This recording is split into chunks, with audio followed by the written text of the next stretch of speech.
Hello everyone. आज का topic इस पर बेस्ड है कि मेंडल ने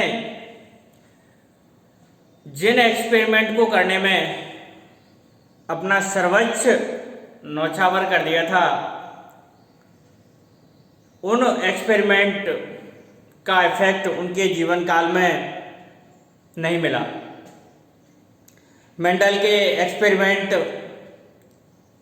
मेंडल ने 7 साल लगातार पाइसम सैटाइवम पर एक्सपेरिमेंट किया था, 1856 से 1863 तक, और उनके इस वर्क को 1865 में पब्लिश किया गया था।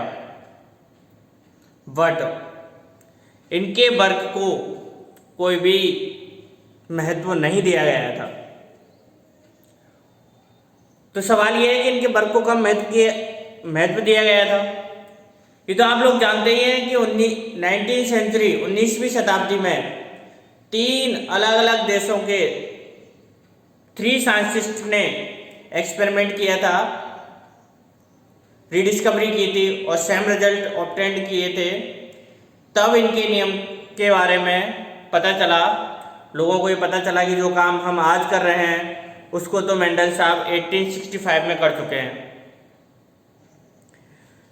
तो प्रश्न हमारा यही है कि ऐसे क्या रीजंस रहे थे कि मेंडल वर्क पब्लिश्ड नहीं हो पाया था, लोगों की नज़र में नहीं आ पाया था, लोग बाग उनके वर्क को समझ नहीं पाए। ऐसी क्या कमियां थी उस समय, इन दोस टाइम?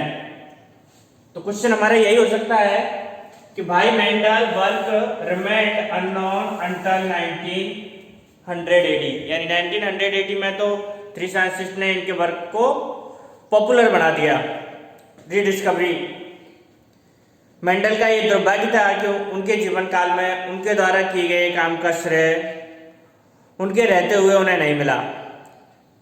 लेकिन उनके जाने के बाद 1900 शताब्दी में 1900 सेंचुरी से ही उनके काम की बहुत ज़्यादा प्रामाणिकता सिद्ध हुई। तो ऐसे क्या कारण थे? मोटे तौर पर ऐसे रीजंस को हम 4 पार्ट्स में डिवाइड कर सकते हैं। कि फर्स्ट टाइम तो ये था कि उस वक्त कम्युनिकेशन का सिस्टम नहीं था इन दोस टाइम, जैसा कि प्रेजेंट टाइम है। आज मैं आप लोगों को पढ़ा रहा हूँ, लाइव क्लासेज आप डायरेक्टली देख सकते हैं, आप डायरेक्टली इस कोरोना में आप पढ़ सकते हैं। लेकिन ऐसा कम्युनिकेशन का सिस्टम उस वक्त नहीं था। आज हम घर बैठे किसी घर में कोई और सामान मिले या नहीं मिले, चाहे कितनी भी गरीबी हो, लेकिन मोबाइल जरूर मिलेगा। तो ये कम्युनिकेशन का सिस्टम उस वक्त नहीं था, कम्युनिकेशन की बहुत ज़्यादा कमी थी, जिसका खामियाजा मेंडल को अपने वर्क में भुगतना पड़ा, अपने काम में भुगतना पड़ा। यानी communication was not easy, communication बिल्कुल इजी नहीं था in those days. His work could not be widely published, जिससे वाइडली मतलब लार्ज स्तर पर ये पब्लिश नहीं हो पाया था, लोगों तक नहीं पहुंच पाया, इसलिए लोग बाग इसको समझ नहीं पाए, इंस्टीट्यूट इसको समझ नहीं पाए कि मेंडल का वर्क क्या है। एंड सेकंड, जीन से रिलेटेड, यानी उनका जो जीन का कॉन्सेप्ट है, मेंडल ने क्या नाम दिया था जीन का? बच्चों बताओ कमेंट्स करके। फैक्टर।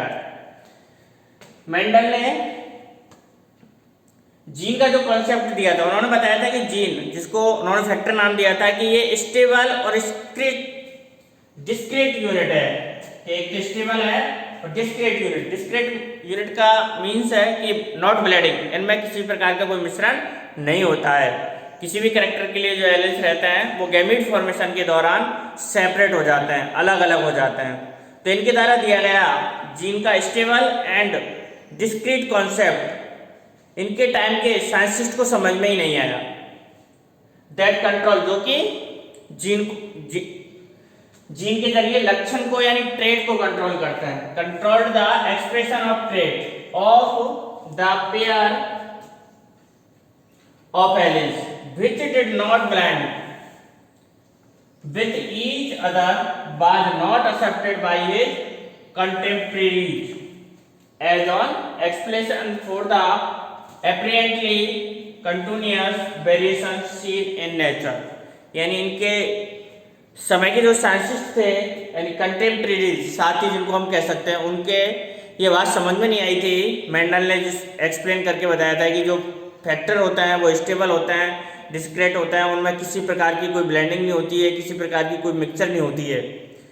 तो उस वक्त के साइंटिस्ट समझ रहे थे भाई ऐसा कुछ होता ही नहीं है, तो ये वेरिएशन क्यों होता है नेचर के अंदर, क्यों विभिन्नताएं आती है, क्यों सब एक जो बफेलो के सारे बच्चे हैं वो बफेलो जैसे क्यों नहीं होते हैं, ह्यूमन के जो बच्चे हैं वो सब एक पेरेंट्स के सिमिलर क्यों नहीं होते हैं, क्यों इनमें वेरिएशन आता है, इवोल्यूशन क्यों आता है। तो इस बात के बारे में ना तो मेंडल उनको समझा पाए, ना उनके कुछ समझ में आया। और उसका रीजन था कि उस वक्त डार्विन बहुत ही फेमस, डार्विन से साइंटिस्ट बहुत ही फेमस साइंटिस्ट थे, और उनका प्रभाव इतना था कि मेंडल के किए हुए वर्क फाइलों में दबे रह गए। क्योंकि मेंडल से हटके डार्विन बात बता रहा था, डार्विन जी बता रहे थे कि नेचुरल सेलेक्ट, कि नेचुरल जिनको सेलेक्ट करती है वही आगे सरवाइव करते हैं, और एनवायरमेंटल के अकॉर्डिंग उनमें वेरिएशन आ जाता है। तो ये बात सबको समझ में आ रही थी, जबकि मेंडल की बात किसी को समझ में ही नहीं आ रही थी कि क्या जीन होते हैं, क्या फैक्टर होते हैं, क्या वो डिस्क्रिप्ट होते हैं, कैसे कंट्रोल करते हैं, ये सारी चीज़ें लोगों की समझ से बिल्कुल बाहर थी। तो ये भी एक बहुत महत्वपूर्ण काम था, यानी मैं आपको पढ़ा रहा हूँ और आपको समझा ही नहीं पा रहा हूँ तो इसके पढ़ाने का कोई मतलब ही नहीं है।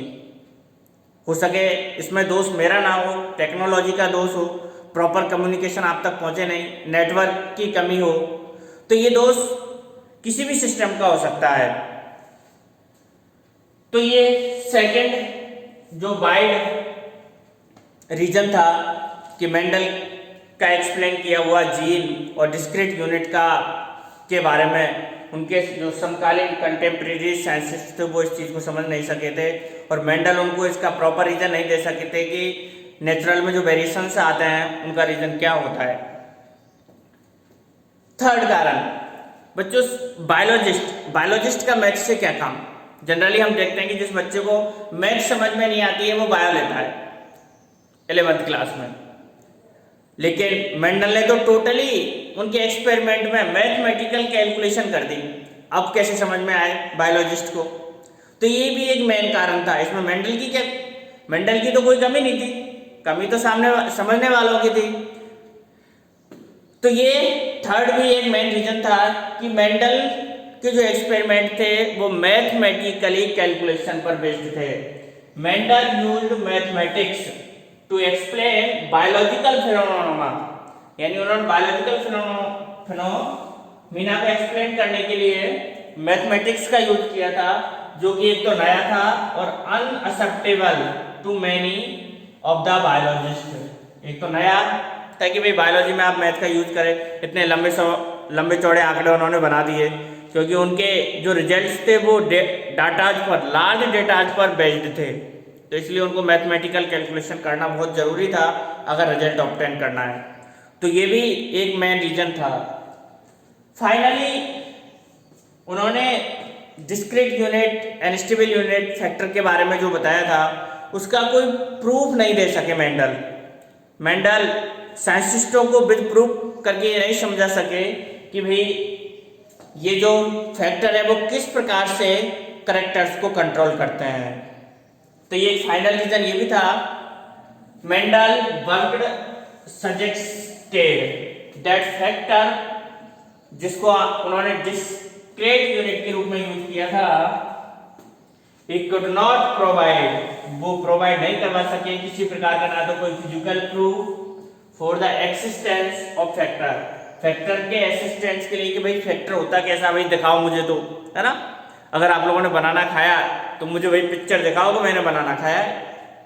तो साइंटिस्ट कह रहे थे मेंडल से कि भाई हमें ऐसा कोई फिजिकल प्रूफ बताओ कि ये जीन को कंट्रोल करते हैं। मेंडल कैसे बताए इनहेरिटेबल को कि भाई ये जीन है, क्योंकि उस वक्त माइक्रोस्कोप का भी जो डेवलपमेंट था वो अंडर प्रोसेस था, माइक्रोस्कोप भी इतने वेल तरीके से डेवलप नहीं हो पाए थे मेंडल के टाइम कि मेंडल उनको एक्सप्लेन कर सके। एंड से what they were made of, और ये किसके बने होते हैं, ये बात भी मेंडल नहीं समझ सके कि भाई ये जीन है किसके बने होते हैं, फैक्टर, आपने बोल तो दिया फैक्टर, लेकिन हमें बताओ ये कहाँ से आया है और किसका बना होता है। तो ये कुछ रीजंस थे जो कि मेंडल के वर्क को अननोन बना गए। और इतना इम्पोर्टेंट जिसको हम आज तक पढ़ रहे हैं, Mendel inheritance law, Mendel experiment, वो इतने लंबे समय तक 19वीं सेंचुरी तक अननोन रहे। उसके ये 4 रीजन थे। एक बार अगेन रिपीट करते हैं।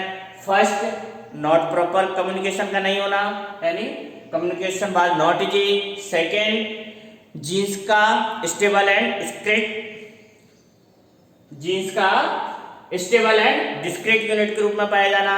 और तीसरा, मैथमेटिक्स का यूज करना। और final, do not provide proof, यानी जीन या फैक्टर के बारे में कोई भी प्रूफ प्रोवाइड नहीं करवाना, और वो जीन किस प्रकार के बने होते हैं इस बात के बारे में भी नहीं समझा पाना।